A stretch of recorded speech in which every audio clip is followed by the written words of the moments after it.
Hər vaxtınız xeyir, xoş gördük sizləri. Mən Nailiyə Xondova. Bugün bu video izahda nələri öyrənəcəksiniz? Videonu sona qədər izləməkdə fayda var.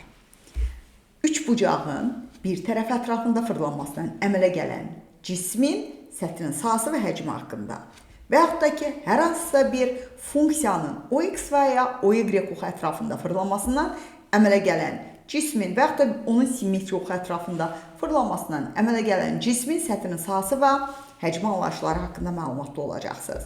Ola bilsin ki, hansılarınızsa, kimlərsə bu haqda çox məlumatlıdırlar. Nə gözəl. Kimlər ki, öyrənmək istəyir, videonun sonuna qədər baxsın. Kimlər ki, məlumatlıdır. Bəlkə də videodan hər hansısa bir nüans sizin imtahanda bu sual qarşınıza çıxdıqda o sualı yaxşı yazmağınıza səbəb olacaqdır. Gedək baxaq görək nələri öyrənəcəyik. Baxın, tutaq ki, belə bir üçbucağımız olsun. Gəlin, bu üçbucağı bir tərəfi ətrafında fırladaq və növünü müəyyən edək, birinci başdan deyək. Növü olsun bərabər tərəfli. Tərəfi 12 olan bərabər tərəfli üçbucağın olsun ABC. Burada olsun 12. Tutaq ki, AC tərəfi ətrafında fırlanmasından əmələ gələn cismin səthinin sahəsini və həcmini necə hesablayaq? Baxın, birinci bunu bilək ki, əgər ki, üçbucaq AC tərəfində fırlanırsa, fikir verin, fırlanma bu forma baş verir. Belə fırlanışda AC durub, fikir verirsinizmi? AB ilə BC ikisi birlikdə AC-nin ətrafında bu cür fırlanır. Onda belə bir üçbucaq əmələ gəlir. İki dənə belə bir. Biz baxdıqda üçbucaqda, amma əslində hansı figurdur? Konusdur. Üzbüz belə bir konus əmələ gəlir. Yəni, bunu formalaşdıraq, siz onu vizual təsvir eləyin ki, bu cür əmələ gəlir. Baxın, bu cür. Yəni, bunu da düzəldək ki, tam doğru iki konusa oxşasın. Üzbüz, baxın, bu formada olur. Və buradakı eri və H-ı müəyyən etmək əsas məqamdır.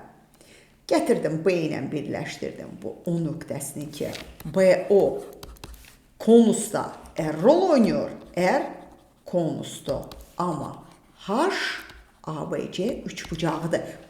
Konusun H-ı ilə qarışdırmayın. Bu H, ABC üçbucağında H-dır.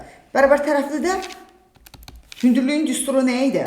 Hündürlük A kök altında 3 bölünsün 2'dir. Yəni A'nın yerinə də 12 yazsam, 12 kökdə 3 bölünsün 2. Bu da 6 kök altında 3'dür. Siz bu cür yox, 60-30'un qarşısı kimi də hesablaya bilərsiniz. Bu bucaq 60, bu bucaq 30 değil mi?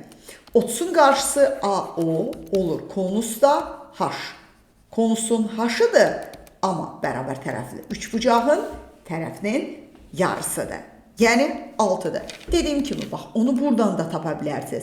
Belə bir sarı üçbucaqda 30 dərəcəli bucağın qarşısında duran tərəf, yəni həmin bu AO 6'dır. 60'ın qarşısı 6 kökdə 3'dür. Bunu müəyyən etdikdən sonra indi əsas məqama gəldik. Fikir verin, elə bir 2 dənə konusu üzbüyüz qoymuşuq. Artıq orta itib arada. Yəni bu figurun səthinin sahəsi konusun yan səthinin sahəsinin 2 mislidir. Yəni S, həmin bu konstruktiv figurda artıq, bunun səthinin sahəsi 2πr L'dir. L burada nə rol oynuyor? 12. R 6 kökdə 3'dür. H 6'dır. PRL'de yerinə yazacağım. 2pi vurulsun. R 6 kökdə 3'dür. H'ımız, elimiz. Elimiz də 12'dir. Bu da bərabərdir. 144 kök altında 3pi'dir. Həcmi soruşulsa, bir konusun həcmin vuracaq 2'yə. Yəni 3'də 2 pi r kvadratı vurulsun. H 3'də 2 pi r kvadratımız edir 108. Bir də vur H-ımız 6'dır. Bu da bərabər 3 ilə 6 ixtisar geçsin 2.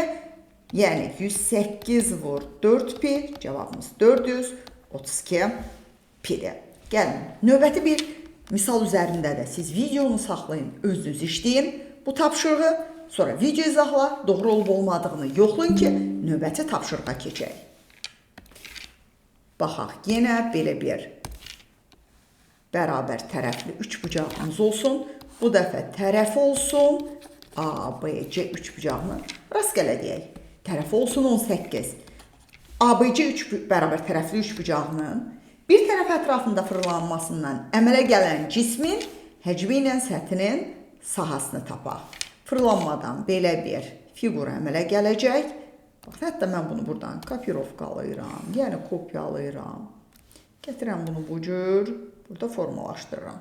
Fikir verdiniz? 2 dənə konus əmələ gəldi. Üzbüz. Bərabər tərəfli üçbucağın hündürlüyü konusda R rol oynayır və ya 60'ın qarşısı kimi tapa bilərsiniz. Bu bucaq 30'dur. 30'un qarşısı olur konusun hündürlüyü. AO konusda hündürlük rol oynayır. Yəni 30'un qarşısı hipotenuzun yarısıdır. R isə OB rol oynayır ki o da düzbucaqlı üçbucaqda hündürlükdür və 60'ın qarşısı digər katetin kökdə 3 mislidir. Biz dedik ki 2 dənə konus üzbüz durub sanki, hətta bunu bənzədin nəyə? Konusvari dondurmanı fikirləşin, gözünüzün qabağında canlandıran, ikisini yapışdırın bir-birinə, orta itir arada. O vafli hissəsi ki var, o hissə olur ikisi konusun, həmin bu iki birləşik konusun səthinin sahası. Yəni S 2πrL'dir. 2pi vurulsun R'imiz. Burada 9 kökdə 3, elimiz 18'dir. O da 324 kök altında 3pi'dir və V 3'də 2 pi kvadratı vurulsun. H'dır ki o da 3'də 2 pi vur. R kvadratımız edəcək. 9 kökdə 3'ün kvadratı 243. Həm 9'un kvadratı, həm kökdə 3'ün kvadratı. Bir də vurulsun H'ımız 9. 3 ilə 9 ixtisar getsin burada bir. 3'ümüz qalsın. Gəlin 243'ü vuraq 6 pi'yə. Bir 1200'ümüz var 240. O da 18, 258'imiz var. Cevabımız 1458 pi'dir. Gəlin baxaq. İndi düzbucaqlı üçbucağın katet və hipotenuza ətrafında fırlamasından əmələ gələn cismin səthinin sahası və həcmini tapmağa. Əslində katet ətrafında fırlanmasından əmələ gələn cismin səthinin sahası və həcmini aid ümidvaram ki bilirsiniz. Yəni bu normal konusun hesablanmasıdır ki, orada çətinliyiniz olmaz. Onu şifahi deyib keçək. Baxın, tutaq ki, deyilir katetlərindən biri 6, biri 8 olan düzbucaqlı üçbucağın kiçik kateti ətrafında fırlanmasına kiçik durub, böyük onun ətrafında. Baxın, bu cür fırlanırsa H6'dır, kiçik katet 6'dır, radius 8'dir, L doğranı 10'dur. 10 üzərindən gedirik ki, yan səthinin sahası PRL həcmi 3'də 1 PR kvadrat vurulsun. H''dır ki, burada məncə problem olmaz. Çünki artıq buraya qədər gəlmişik, bunu öyrənmişiksə, çünki bu indi danışacağım tapşırığı işləmək üçün bizim baza bir konus bölməsinin mövzusunun biliyi lazımdır ki, biz onu bilək, sonra bunu işləyək və biz birbaşa bunu deyiriksə, ümidvaram ki, digər o normal, sadə konusun hesablamasında probleminiz olmaz. Yaxşı, indi bizə deyir ki, düzbucaqlı üçbucağın hipotenuzu ətrafında fırlanmasından əmələ gələn cismin səthinin sahasını və həcmini hesablayın. Gəlin bunu birinci düstur olaraq formalaşdıraq. Tutaq ki, katetlərindən biri A-dır, biri B-dir, biri C-dir. A, B, C olsun bu cür. Demək, deyilər ki, hipotenuz ətrafında fırlanmasından əmələ gələn cisim, birinci onu formalaşdıraq burada. Tutaq ki, belə bir şəkli formalaşdırmaq lazımdır burada.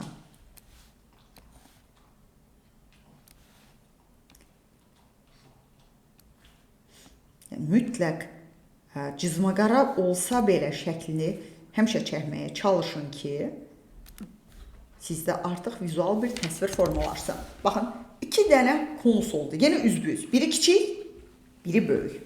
Birinin doğranı B-dir, birinin doğranı A-dır. İndi gəlin burada radiusu müəyyən eləməyə çalışaq. Baxın, radius sizcə, bunu burada bu cür rəng bir balaca bunu açaq ki, siz bunu normal görəsiniz ki, mən hansı üçbucaqdan danışıram, söhbət nədən gedir. Baxın, sizcə Belə bir ABC üçbucağında hündürlük rol oynayır mu bu? BO. BO düzdür. Konusda rol oynayacaq. Həm kiçiyin, həm böyüyün eylidir.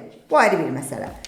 Amma bərabər tərəfli üçbucaqda hündürlük rol oynayacaq. Bəs bərabər tərəfli hündürlük bu deyildir. Düzbucaq təpəsindən çəkilən hündürlük katetləri hasilinin hipotenuzu olan nisbəti. Biz bundan eğri tapacaq. Bəs h nədir burada? Birinin h-ı AO-dur. Birinin h-ı o C-yə bərabərdir. Həcmin tapanda və səthinin sahəsini tapanda necə tapılır? S bərabərdir. Pi R1 R yazaq elə. Çünki R ikisine də aiddir. L1 yazıram. Plus pi R L2. Birində L1 B'dir. Bu olsun L2'miz. Pi R3 çıxarsam mötərizə xaricinə L1 plus L2. Yəni pi R vurulsun A plus B. Mən bu cür desəm biraz zihninizdə qarmaqarışıqlıq olacaq. İndi nümunəyə keçəndə daha aydın olacaq sizin üçün. Həcmi V bərabər 3/1 pi R kvadratı H1 plus 3/1 pi R kvadratı H2. Yəni iki dənə konusun, iki konus dediyimizdə bir söhbət gedir. Baxın bu konusdan. Bir də həmin bu sarı konusdan.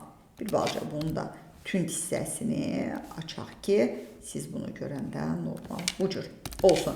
Bir yaşıl konusdan söhbət gedir, bir sarı konusdan söhbət gedir ki, bunların həcmləri cəmi pi R kvadratı H1 bölü 3, pi R kvadratı H2 bölü 3. İkisində də 3/1 pi R kvadratını çıxarsam mötərizə xaricinə. H1 plus H2 nə olacaq? Baxın bu H1-idir, bu H2 idi. Sizcə H1 ilə H2'nin cəmi elə C deyil mi hipotenuz? Yəni 3/1 pi R kvadratı vurulsun, hipotenuz olacaqdır.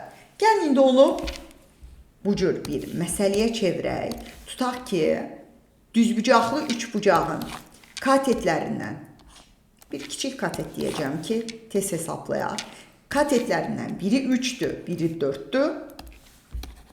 Hipotenuzun ətrafında fırlanmasından əmələ gələn cismin səthinin sahəsini və həcmini hesablayaq. Kimlər də məndən qabaq yazarsa, çox gözəl. Mən şəklini çəkməyə çalışıram ki, siz burada bunu rahat seçmə edə biləsiniz ki, biz nəyi araşdıracağıq. Bu bir dənə olsun, bizim konusumuz.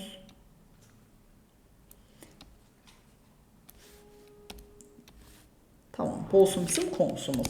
Demək, 3'dür, 4'dür. Pifagora göre AC, çünkü ABC'ye mən düzbucaqlı üçbucaq şərti qoymuşam axı. AC Pifagora göre 4'ün 3'ün kvadratları cəmi 5'dir.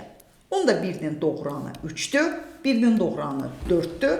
Mənə BO R lazımdır. Bilirik ki, düzbucaqlı üçbucaqda hündürlüyün düsturu katetlər hasilinin hipotenuzu olan nisbətidir. Yəni 3 vur 4 böl 5 bərabərdir 2 tam onda 4'dür. Səthinin sahəsi soruşulsa pi R L1 plus pi R L2. Yəni pi R vurulsun L1 plus L2. R 2 onda 4'dür. Birinin L1'imiz 4 olsun. L2'miz 3 olsun. 4'dən 3'ün cəmi 7'dir. 2 tam onda 4'ə vuranda 16 tam onda 8 pi. Bu oldu bizim həmin o fırlanmadan əmələ gələn cismin səthinin sahəsi. İndi həcmi 3/1 pi R kvadratı H1 plus 3/1 pi R2 kvadratı H2. 3/1 pi R kvadratını da çıxararam mötərizə xaricinə. H1 plus H2. Bəs burada H1 ilə H2 nədir? H1 tutaq ki, olsun AO-dur. H2 OC-dir. Və bilirik ki, H1 ilə H2'in cəmi də AO ilə OC-nin cəmi elə AC. C verir. O da 5'dir. Götürüb düsturda yerinə yazıram. 3/1 pi R kvadratımız 2 onda 4'ün kvadratı vurulsun 5. 2 tam onda 4'ün kvadratı 5 tam %76 edir. Amma hətta mən bunu bu cür yazaram. Bu 2 tam onda 4'ün kvadratı 2 tam onda 4 vur 2 onda 4 deyil. 1 2 onda 4'ü 3 ilə ixtisar apararam. 0 onda 8. 0 onda 8'i 5'ə vurmaq daha rahatdır. Bu eləyəcək 4. 4'ü vuracağım. 2,4'e o da eləyir 9,6 pi. Gəlin indi siz tərəfi 6 və 8 olan düzbucaqlı üçbucağın hipotenuzu ətrafında fırlanmasından əmələ gələn cismin həcmini və səthinin sahəsini tapın ki, siz videonu saxlayırsınız, bu tapşırığı işləyirsiniz, sonra yenidən video ilə yoxlaya bilərsiniz. Kimlər ki, işlədi, bitirdi, indi diqqətlə bu hissəsinə qulaq asır. Yenə burada radius rol oynayacaq. Ben birbaşa onu yazdım. Çünki bilirik ki 6, 8, 10 Pifagor üçlüydü. Buradaki BO radius rol oynuyor. Katetləri hasilinin hipotenuza nisbətidir. 4, 10'da 8. AO bir hündürlüktür. OC ikinci hündürlüktür. AO ile OC de bərabərdir. H1 plus H2. Yəni hipotenuz da elə 10'dur. Və bu bir doğranıdır. Bu da ikinci doğranı olsun. Bizdən səthinin sahəsi soruşulursa PR vurulsun L1 üstə gəl L2. Yəni pi vur 4, 10'da 8. 8 ilə 6'nın cəmi. Bu da bərabərdir. 4, 10'da 8 vurulsun 14 pi. Cevabımız 67 tam 10'da 2 pi'dir. Və həcmi bərabərdir. 3'də 1 pi r kvadratı vur h1 plus h2. Yəni 3'də 1 pi r kvadratı vurulsun hipotenus. Bu bərabərdir. 3'də 1 pi vurulsun 4,8'in kvadratını. 4,10'da 8 vur 4,10'da 8. Bir de vurulsun onu yazacağım. 3'lü ixtisar geçsin. Burada qalır 1,6. 4,10'da 8'e vuranda elə bil 2 tam %56'nı vuracaq 3'e də. Bu da eləyir 7, 56, 8. Görək düz mü vurduq? 2 dənə 7 tam %68'də 10'a vuranda 76 tam 10'da 8 pi'dir. İndi gəldik belə bir funksiyanın absis oxu və orizont oxu ətrafında fırlamasından əmələ gələn cismin səthinin sahəsi və həcmini. Burada sizə iki cür sual ünvanlanır. Bir deyilər ki, bu funksiyanın -4 parçasında ordinat oxu ətrafında fırlanmasından əmələ gələn cismin həcmini və səthinin sahəsini tapın ki, buradakı fırlanmadan bir fiqur əmələ gəlir. Baxın, modul x çıx 4'ün bu parçada fırlanmasından belə bir fiqur əmələ gəlir. Cəmi bir dənə. O y oxu ətrafında fırlanmasından. Burada bizdən səthinin sahəsi soruşsa normalı. PRL həcmi 3'də 1. PR kvadrat vur. H üstürü ilə hesablayacaq. Burada R 4'tür. H 4'tür. L 4 kökdə 2'dir. Çünki növünə görə bu üçbucaq bərabər yanlı düzbucaqlı üçbucaqdır. Pi vurulsun, 4 vurulsun, 4 kökdə 2, 16 kökdə 2 pi. Həcmi 3'də 1 pi r kvadratımız 16'dır, h-ımız 4'dür. Bu da 64 pi bölünsün 3'dür. Yox, əgər bizə deyilsə ki, y bərabər modul x minus 4 funksiyasının absis oxu ətrafında fırlanmasından əmələ gələn cismin həcmini və səthinin sahəsini hesablayın. Yenə mən tutaq ki, götürürəm -4 ətrafında. Baxın, tutaq ki, bu olsun bizim funksiyamız. Bu -4'dür, 4'dür, bu -4'dür. O x oxu ətrafında fırlanmasından əmələ gələn cismin səthinin sahəsini və həcmini hesablayın. Alınacaq belə bir üzbüyüz 2 dənə konus. Bu cür. Bu konuslarda R-də 4'dür, H 4'dür, L 4 kökdə 2'dir. Baxın, R 4'dür. Bu qədər R rol oynuyor. R bərabərdir 4'dür. Bu qədər H rol oynuyor. O da 4'dür. Amma bu üçbucağın üzərindən geçsəm, baxın, rənglədiyim üçbucaqda bu L rol oynuyor. Bu 4 kökdə 2'də.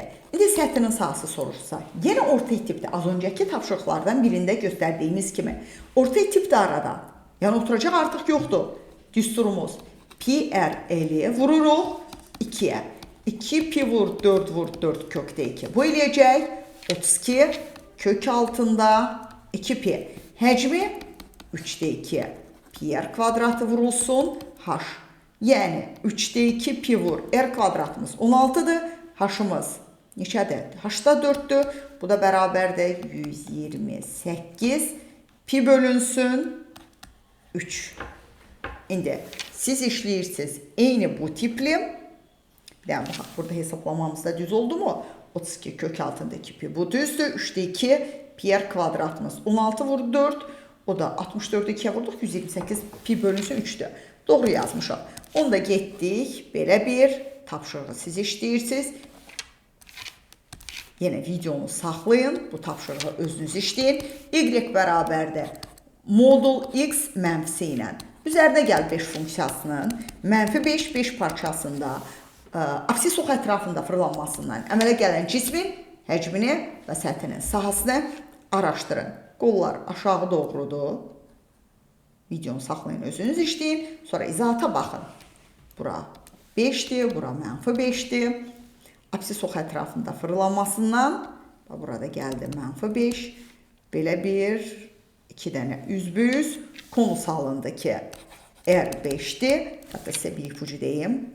Kənarda nə qalıbsa o həm R-dir, həm H-dır. Onun kökdə 2'mizdir, L-dir. R-də 5'dir, H-da 5'dir, L 5, kökdə 2'dir. Onda S bərabərdir 2 pi R L, 2 pi vurulsun 5 vurulsun 5 kökdə 2. Bu edəcək 50 kökdə 2 pi və bərabərdir 3'də 2 pi r kvadratı vurulsun h. Yəni 3'də 2 pi r'imiz 5'dir kvadratı 25, h'ımız da 5'dir. Bu 125, 2'ye də vuranda 250 pi bölünsün 3'dür. Sonra ola bilər ki sizə verilər müxtəlif tərəfli belə bir üçbucağın tərəfləri olsun. 13, 15, 14 olan üçbucağın 14 tərəfindən, deyər ki, AB budur, BC budur, AC budur, AC tərəf ətrafında fırlanmasından əmələ gələn cismin həcmini və ya səthinin sahəsini tapın. Strategiya yenə eynidir. Sadəcə olaraq burada bəzi hesablamalar aparmalısınız. Yəni, yenə BO burada, BO R rol oynayacaq ki, R 2S bölünsün, hansı tərəfə çəkilibsə, yəni 14 tərəfə çəkilibsə 2S bölünsün 14. Çünki düzbucaq, adi üçbucaqda hündürlük 2S bölünsün A-da. 2S ABC bölünsün. A da burada AC yazıram ki bilək. Çünki AC tərəfinə çəkilib bax bu. Birinci S-i araşdıraq. S-i araşdırmaq üçün biz araşdırmalıyıq heronla sahəni. Birinci yarım perimetrə gedək. 13, 14, 15'in yarısı. Bu da bərabərdir 21. S-imiz olacaq. 21 vur 21'dən 13'ün çıxıram. 8, 14'ün çıxıram. 7, 15'in çıxıram. 6. Bu da bərabər mən birbaşa yazacağım. 84. İndi H-ı araşdırsam ki burada R rol oynayır. 2 vur 84 böl. Hansı tərəfə çəkilibsə o. Bu da bərabərdir 12. 2 vur 84. İxtisar gedində 84-dən 6 dəfə. Düzdür, 6'ını da vurduq 2'yə 12. Deməli buradakı R 12'dir. Onda S bərabər düsturumuz pi R vurulsun. L1 üzərinə gəl. L2 R'imiz 12'dir. L1 olsun 13. L2 də olsun 15. 13 üzərinə gəl. 15. Bu da bərabərdir. 28 vurulsun 12 pi. 1, 280'imiz var. Bir də 56'mız var. Bu da eləyəcək 336 pi-dir. Və həcmi V bərabərdir.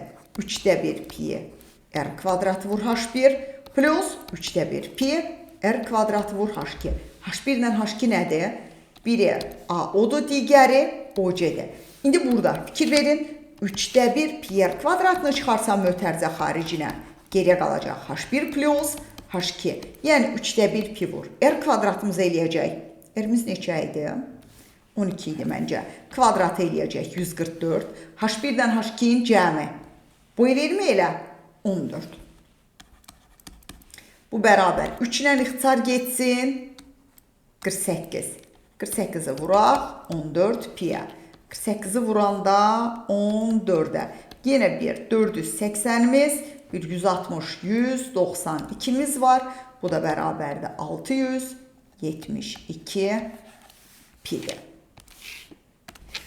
Ümidvaram ki, bu video dərs sizə faydalı oldu. Hər birinizin imtahanında faydalı olacaq bir məlumatlar verdik. Sizə uğurlar arzulayıram. Əmin olun ki, öyrəndiyiniz hər bir bilik sizin gələcəkdəki imtahanınızda uğur qazanmağınıza qatqıdır. Hələlik.